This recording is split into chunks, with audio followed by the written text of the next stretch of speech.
It's Ivy Slater, and you're listening to Her Success Story podcast, a show where gutsy businesswomen share their success journey.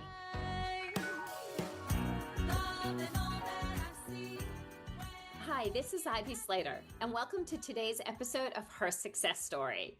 I'm excited that we're continuing on with a series around women leaders in the law, and we've been highlighting great leadership from an organization that I'm involved in called Women Own Law, which really focuses on women leaders who are building their own firms and leading their path to make a difference in the world. Today, I am happy to share a dear friend, a colleague, and a brilliant woman, Sue Pellegrino. She truly went from restoring classic cars to building a company around eDiscovery. She has capitalized 25 years of her experience in accounting and business administration with 10 plus years in eDiscovery to build Everest Discovery. Sue, you have been a leader that I admire, and I'm just going to put it out there this way, because you and I have been on numerous committees together, on a board together, but Women Own Law is not the only organization you stop and raise your hand to and get involved in. And the one thing is I've gotten to know Sue over the years is when anything is, we need somebody who's going to handle this, Sue's hand goes up, and she is a woman who gets, fill in that blank, gets stuff done. Okay. Sue, thank you for joining me today on Her Success Story and sharing your brilliance and knowledge here.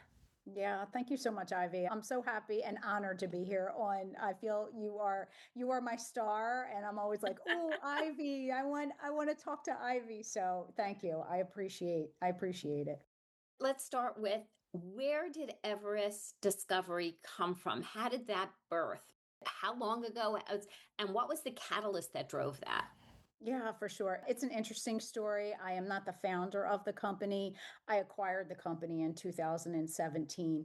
A colleague, or the previous owner, I'll say, of Everest, which was Everest Technologies, we did a name change, was a colleague of my husband's. So my husband has been in the litigation support service space for many, many years with his previous company, CopySecure, which was mainly paper-based.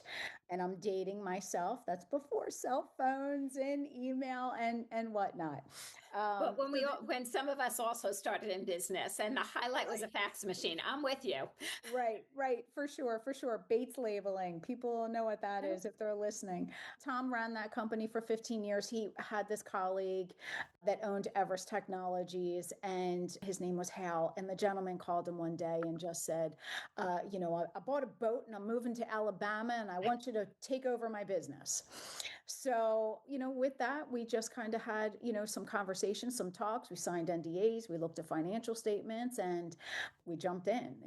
I was like, I know nothing about eDiscovery. I know paper discovery. So I was going to say, you came in completely raw, right? Yes, completely raw. As the spouse to somebody who was suggested to acquire this business that you now, am I correct, CEO and president of? President and CFO. Yes. Okay. Yes.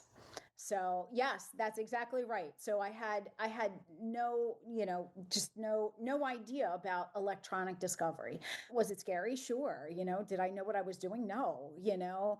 I figured, let's just jump in. This is a chance for me to, kind of take the lead and do something and, rise and shine. So that's sort of what I did. I dove into everything eDiscovery. I read all kinds of books and articles and reach out to colleagues and friends in the industry, and just said, teach me this and teach me that, and help me understand. When we acquired it in 2017, we did a name change within the first year. Technology sounds more IT, discovery is more discovery. More around the discovery in the legal field. Sure. And then shortly after that, we achieved our security certification, which is a big undertaking. Started going to, conferences. So I was going to ask, so now that you acquired this company, now you acquired the company, you came from a completely different industry, are reading and learning, and at least there was at least Google in 2017, Googling what do I need to know on this business that now I am kind of in the leadership role of. No kind of sort of about it. You did this. Then Tom, your husband, was in the discovery field, but he had not run a business before, No, correct? he did. Oh, he did. Yes, his business was Copy Secure. He ran Oh, his business was Copy his Secure, and business he was was Copy tapped. Secure. Got it. But And what were he you and doing beforehand? he sold his business to a bigger outfit. So and then that's when this opportunity came about, and I jumped on it because And you jumped on it. he was still with that company. What was I So doing what did you, before? so hold on, I'm going to rephrase this question then. Yeah. What did you then do to start growing this in your brand, your way? I think that men and women are different leaders. Couldn't have You said it know, better myself. Right, exactly. We are different leaders. Not that men aren't compassionate, but I think that there's a sense of compassion that needs to come with this industry that is just so dynamic and stressful. Everyone's under litigation, under different deadlines with not only opposing counsels but courts. I just wanted a company where everyone respected each other's times, and there was a work-life balance. There was no need for someone to work 8 o'clock in the morning till 2, 3 o'clock in the morning, right? There needed to be, cross training. There needed to be multiple people that, understood and could do the same task, so that there were those fallbacks when people wanted to take vacations or, got sick or just needed a break, needed to take some time for themselves. So that's, kind of what I saw, when I came in, that I'm just going to be this leader that listens. I have an open door policy. Now, we all work remote, so there really isn't no Yeah. door that someone can come knock on, but my team knows how to reach me. They can ping me on Teams, they can call me, they all have my personal cell phone, they can text me, where they just can put time on my calendar. My calendar is open to everyone to see when I have free time. You need to talk, whether that's about work, your position, or something that's, maybe affecting your works, Right. something in your personal life. I'm here as a confidant. It's like what stays in Vegas, right? But Yep, yep. So no, let me ask you this. What has helped you now that you have been, how long have you owned the company? Since 17. So you're like 9 years, going on 10 years, which is a big deal. yeah. What has helped you to grow it and scale it? What have you learned? I have learned that you hire people who are smarter than you. I just said, I didn't know eDiscovery. I have a fantastic operations team. I have a fantastic sales team, and I have my husband who's my CEO now.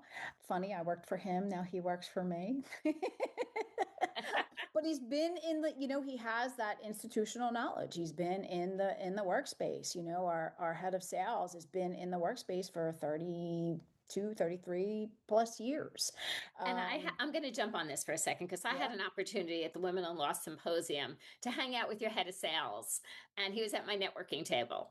Okay. And he is smart and personable and a true connector. Yes. You Yes. know, He truly is. he didn't come on with, that's a salesy perspective. He came on with, you know, we started talking grandkids, we right. There was somebody at the table who's a client of yours, and he is not talking about like what she buys from him, but Right. he is like sitting and talking about as a young leader and her brilliance, and really elevating her and helping her feel comfortable at a table of people who are all older than this younger woman who is a recent barred attorney, and truly building the confidence within her. And I always say that comes from a culture, from an organization. Yes, for sure. And that's truly what it is. I'm always about when people say networking or sales, they always thinking like, what can you do for me? What can you do for me? But it's not about that. It's about creating that relationship, creating that trust that you have with one another. People will work with people who they know. Now, I'm not talking at like a deep, intimate level, but talking on the surface about grandchildren, is just, a nice conversation to have to get to know someone. It's just building that trust and that rapport and having those candid conversations, and just showing your true color, showing your support. That's what we have, at Everest. We have that respect, that teamwork, that client first attribute to everything that we do. It's not about Everest, it's about our clients, it's about others. you hire people who are smarter than you, but you Yeah. also hire people who have the same values as you. Whom we're talking about, John, he has that, so that's why he's with us, since we hired him, right? That's why, and he says, I'm staying here until I'm retiring, Right. I'm not moving on. I truly feel that all of our employees are that way. Every single employee that I have today has been with me since I acquired the company. Some I hired shortly after the company, and some were actually Tom's employees with his previous company that they Wow. just stayed with us. uh, And that's building a culture. that's And right. that's hats That's off right. to Tom and you and your leadership team, because that's about building a culture that's Mm. everlasting no matter where. Yes, for sure. For sure. Yes. The one gal that works from us, she has always worked for us through both companies. In fact, she said she was talking to another colleague that used to work for Tom, and that colleague has been through like 4 different jobs, and Tracy's still with us. So, Sue, let me ask you this. What has surprised you in this journey? What has this surprised you since you became president and CFO of Everest? I think what surprised me the most is that I adapted and overcame. I didn't just, look, this is a male dominated Yeah. industry, right? Still is. It's not 50-50. It's still male dominated, right? And it's a little scary.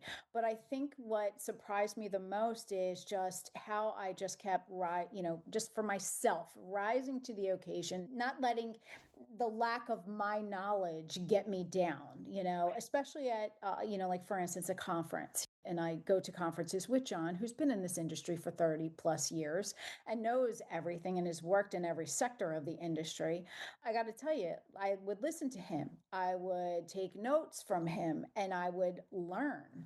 And instead of just, sitting behind the table and not talking to anyone, which I did in the beginning for sure, I just kind of got out of my shell, if you will. And if I didn't know something, let me find that out. I'll get back to you. It's not that fake it till you make it. It's being real. It's Yeah, and I don't I know that agree. answer. I I'll get back to you. I learned that the hard way early in sales, Mm, where I did try to fake it once. mm, And as it was coming out of my mouth, I said, this is going to burn me like there was no tomorrow. And I just knew it. And I came back to the office in the early days of selling printing. And I was like, I said, we can do this. I don't know. Like, I'm an idiot. And they're like, okay, like, take a breath. And like, let's figure out how you can now educate. Right. right. And, biggest learning lesson of the account never came to fruition. No shocker there. And I've always believed in faking it just doesn't feel right. Right. Yet I know, and I use when I speak, and so we were talking about this before, and like the two of us doing panels and speaking, whatever else. It's I have this image of a little girl dressed up in her mommy's shoes and pearls and whatever else, right? Trying to and that's to me is that act as if moment. Right. We don't have to fake it. We just have to vision. And as little girls vision themselves being whatever it is, from ballerinas to CEOs to wearing mommy's high heels or whatever it is, it's truly acting as if until, and that's building that muscle. Right. As we get stronger and stronger, we know more and more and more. We can actually wear those heels occasionally. Right. Right. Right. Right. For sure. Other women leaders who lean in and listen to her success story and say, wow, you had never worked in Discovery and became CFO and president of this company. What is possible for me? What tips would you have for them? Take the chance, fail a million times, fail until you get it right, because that's just experience. I don't look as failure as failure. I look at it I experienced that, and look to see again that circle that you surround yourself with. Reach out to that circle so that you can make yourself better, for I sure. happen to love that. And I think failure is just a learning curve that we all go through. Right. And surrounding yourself with smart other people It doesn't matter, but it's smart people who you can toss ideas, who also see you in a potential light you might not yet see yourself in. Yeah. It is a golden nugget. Yeah, for sure. I mean, like you just said, surround yourself with smarter people, and that's what I've done. My team is way smarter than me. I'm sure, and I tell them Right that. back. I'm so with you. It's like I Yeah, want I mean, smart people around me. they may I don't need a listen. bunch of me's. They may listen to this and they're like, I told you so. But, I tell them, I'm like, you are way smarter than me. And what I love, though, is the relationship that I have with them, that I can go to them as the leader of this company. I can go to them and say, I don't understand this. Can you explain it to me? And they do, I love that. and they make sure. I mean, look, I am not in the weeds of discovery. I don't like, help in reviews and pump out productions, right? And process data, right? I don't do that. I have the knowledge of it. Yeah. But when I need to understand how that workflow happens so I know how to speak on it, that's when I go to my team and say, can you show me? Can you show? Yeah. Because I'm a visual learner too, right? So can you show me and explain to me the steps? And they do, so that's, the relationship that I have. And it's not just with me. I have watched on calls my team members reach out to other team members and say, I don't understand something. Can you help me? And they are so willing to help each other. I truly have a special team. I can't talk more about them, but I really do. I have a special team that not only helps each other, but is there for guidance and support and also celebrates each other's wins. I love that. Sue Pellegrino, thank you so much for joining me today on Her Success Story. And listeners, if you're in the legal space or a supporter of the legal space and you want to know more about women owned law, just go to womenownedlaw.org and you can find all these wonderful resources. We just completed an amazing symposium with 100 women leaders in the law who came together to learn together, grow together, and laugh together, which is what is amazing about the community. On that note, I'll always say at the end of these interviews, take a deep breath in and think about just one takeaway from the conversation Sue and I had today. As you identify that one takeaway, it's wonderful that you identified it, but now define an action that you will take based on that. Whatever that action is, write it down, stay committed. Know every week you pop into Her Success Story, every week you will find some action to take. Great worlds, great businesses, and great leaders aren't built by giant steps. They're built by baby steps and consistency. So if this interview was helpful to you, please feel free to pass it forward to your community and hit subscribe when we come into your inbox with great interviews like Sue every Monday. Thank you for joining us and see you next time on Her Success Story.